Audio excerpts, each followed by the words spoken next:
Hi friends, welcome to my style cooking channel. இன்றைக்கி நம்ம நிறைய சத்துக்கள் இருக்கிற முருங்கைக்கீரை கடையல் எப்படி செய்யலாம் அப்படின்றத இந்த வீடியோவில் பார்க்கலாம். வீடியோக்குள்ளே போகிறதுக்கு முன்னாடி நீங்கள் இன்னும் மை ஸ்டைல் குக்கிங் சேனலை சப்ஸ்கிரைப் பண்ணலை அப்படின்னா சப்ஸ்கிரைப் பண்ணிக்கோங்க. இப்போ வாங்க வீடியோக்குள்ளே போயிட்டு இந்த சத்தான முருங்கைக்கீரை கடையல் எப்படி செய்யலாம் அப்படின்றத பார்த்துடலாம். முருங்கைக்கீரை கடையல் செய்கிறதுக்கு பார்த்திங்கன்னா முதல்ல துவரம்பருப்பை வேக வச்சுக்க போகிறோம். அதுக்காக ஒரு 70 கிராம் அளவுக்கு துவரம்பருப்பு எடுத்துகிட்டு இதை 1லேருந்து ஒரு 3 டைம் வரைக்கும் நல்லா வாஷ் பண்ணி எடுத்துக்கோங்க. பொதுவாக நீங்கள் கீரை கடையெல்லாம் செய்யும்போது அலுமினிய பாத்திரம், அதுக்கப்புறம் குக்கர்லாம் செய்கிறத விட இந்த மாதிரி மண் பாத்திரத்தில் கீரை கடையல் செஞ்சு சாப்பிட்டு பாருங்கள். அதோடய டேஸ்ட் ரொம்ப நல்லாயிருக்கும். முக்கியமாக கீரை கடையெல்லாம் செய்கிறீங்க அப்படின்னா குக்கரை யூஸ் பண்ணி செய்யாதீங்க. குக்கரில் செய்யும்போது நமக்கு அந்தளவுக்கு டேஸ்ட்டு நல்லாவும் இருக்காது. அதே சமயம் குக்கரில் கீரை கடையில் செஞ்சோம் அப்படின்னா அது அந்தளவுக்கு ஹெல்த்தியாகவும் இருக்காது. துவரம்பருப்பை இந்தளவுக்கு க்ளீனாக கழுவினதுக்கப்புறமா துவரம்பருப்பு வேகிறதுக்கு தேவையான அளவுக்கு தண்ணி சேர்த்துக்கோங்க. தண்ணி கொஞ்சம் எக்ஸ்ட்ராவே சேர்த்துக்கோங்க. ஏன்னா அந்த தண்ணியிலே நம்ம கீரையும் வேக வைக்கணும். அதுக்காக தான் நான் 70 கிராம் துவரம்பருப்புக்கு ஒரு 1/2 லிட்டர் அளவுக்கு தண்ணி சேர்த்துருக்கேன். இது துவரம்பருப்பு வேகிறதுக்கும் அதுக்கப்புறமா கீரை சேர்த்து வேக வைக்கிறதுக்கும் கரெக்டான அளவாக இருக்கும். இப்போது துவரம்பருப்பு கூட இந்த சைஸில் ஒரு வெங்காயத்தை நீளவாக்கில் கட் பண்ணி சேர்த்துக்கலாம். அடுத்தது இந்த சைஸில் ஒரு தக்காளியை கட் பண்ணி சேர்த்துக்கலாம். கூடவே ஒரு 20 பல் அளவுக்கு பூண்டு சேர்த்துக்கோங்க. பூண்டு சேர்த்துட்டு ஒரு 1/4 டேபிள் ஸ்பூன் அளவுக்கு மஞ்சத்தூள் சேர்த்துக்கலாம். எல்லாத்தையும் சேர்த்ததுக்கப்புறமா ஸ்டவ் ஆன் பண்ணிவிட்டு க்ளோஸ் பண்ணிவிட்டு இந்த துவரம்பருப்பு வேகிற வரைக்கும் வேக வச்சு எடுத்துக்கோங்க. மண் பாத்திரத்தில் சமைக்கும்போது பொங்கி வராமல் இருக்கிறதுக்காக இந்த மாதிரி ஒரு மரக்கரண்டியை சட்டி மேலே வச்சுட்டு அதுக்கப்புறமா நீங்கள் இந்த மாதிரி பிளேட் போட்டு மூடினீங்க அப்படின்னா துவரம்பருப்பு வேகும்போது பொங்கி கீழே விழும்ல, அந்த மாதிரி பொங்கி கீழே விழாமல் உள்ளுக்குள்ளே துவரம்பருப்பு நல்லா வெந்து வரும். துவரம்பருப்பு வெந்து வந்திருக்கா அப்படின்றத பார்க்கலாம்.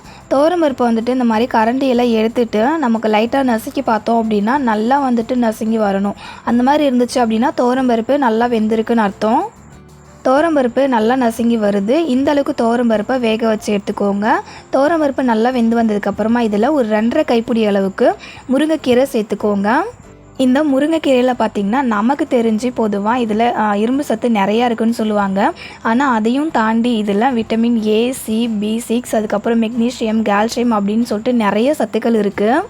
ரத்த சோகை இருக்கிறவங்க இந்த முருங்கைக்கீரையை அடிக்கடி நம்ம சாப்பாட்டில் சேர்த்துக்கலாம். அதே போல் டயட்டில் இருக்கிறவங்களுமே முருங்கைக்கீரையை நீங்கள் அடிக்கடி சேர்த்துக்கலாம்.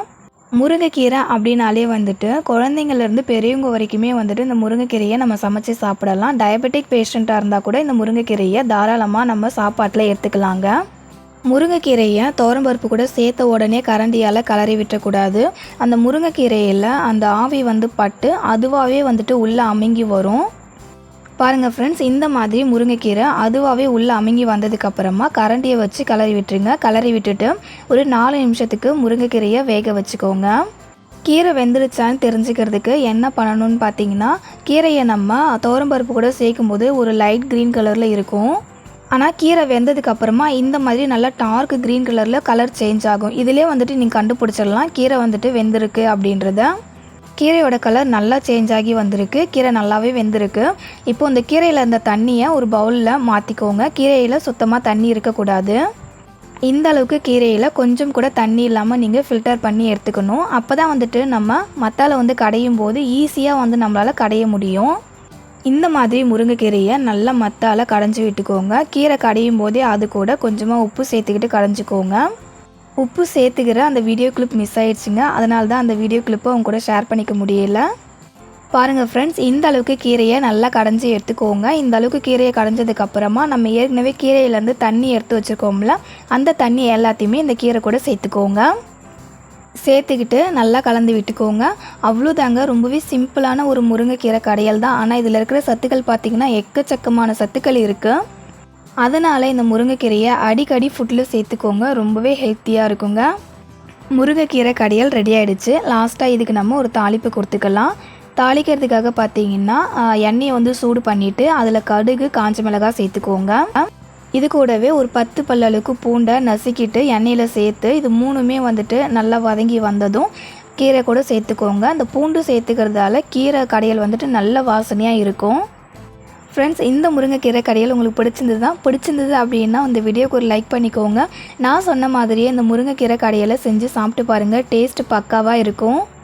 உங்கள் ஃப்ரெண்ட்ஸ் அண்ட் ரிலேட்டிவ்ஸ் கூடயும் இந்த வீடியோவை ஷேர் பண்ணிக்கோங்க. அவங்களுக்கு ரொம்பவே யூஸ்ஃபுல்லாக இருக்கும். இதே போல் ஒரு இன்ட்ரெஸ்டிங்கான அண்ட் ஹெல்த்தியான வேறு ஒரு ரெசிபியோட நெக்ஸ்ட் வீடியோவில் மீட் பண்ணலாம் ஃப்ரெண்ட்ஸ். தேங்க்யூ ஃபார் யுவர் வாட்சிங்.